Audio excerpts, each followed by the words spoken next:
In this case, all decimal numbers are rational numbers. Let's quickly take some examples. Let's say we are taking four decimal numbers, uh, 0.987, 0.987, 1.382, 0.0010, and 6.007. Let's say these are four decimal numbers. Are these decimal numbers rational numbers? If we say yes, then can you prove how? Or can you check how? So let's solve for this one. This is 0.987. I want to convert this decimal number, or I want to write this decimal number in the form of fractional number. So if I multiply this 0.987 by 1000 and therefore divide also by 1000, that is, I'm multiplying 1000 over 1000, this becomes what? It becomes 0.987 times 1000 over 1000.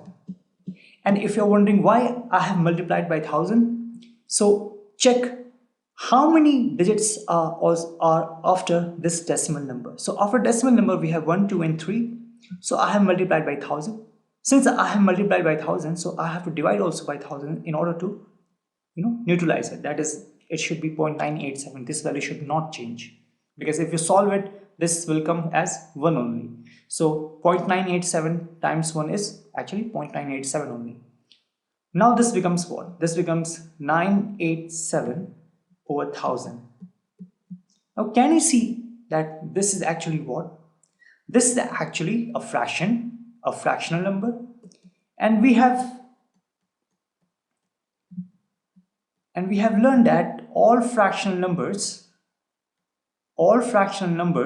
are actually what? Are rational numbers. Are rational numbers.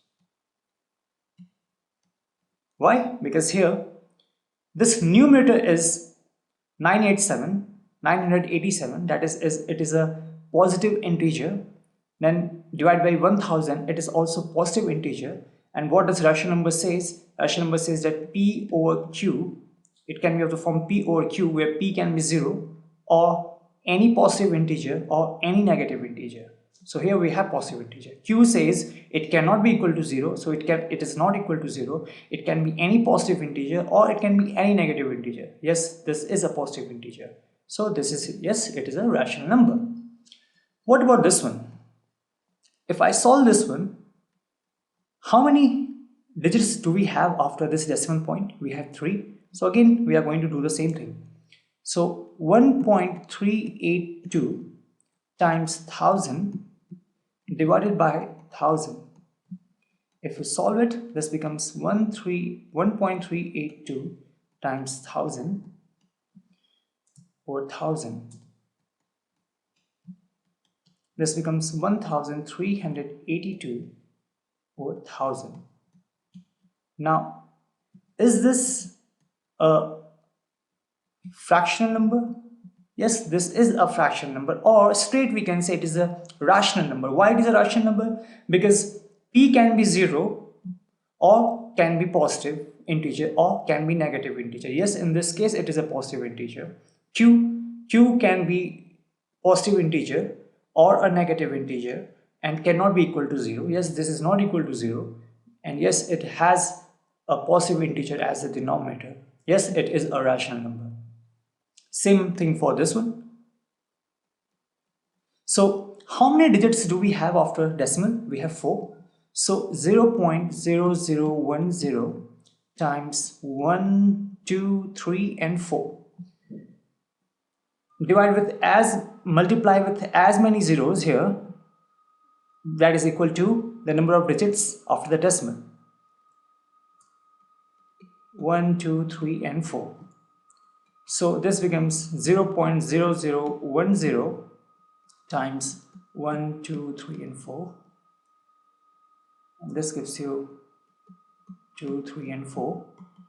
this comes as 10 over 1, 2, 3 and 4.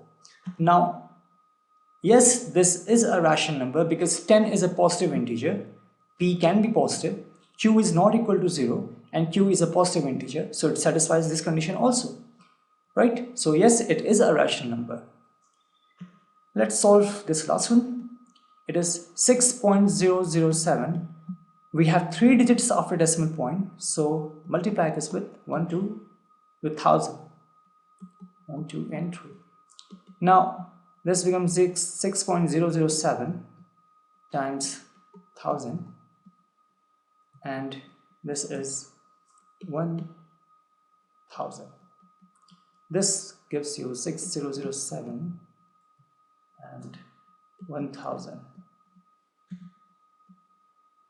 So in this case, yes, it is a positive integer, p can be a positive integer, 1000 is not equal to 0 and it is a positive integer, yes, q can be a positive integer. Therefore, this satisfies this condition of rational number. Yes, it is a rational number.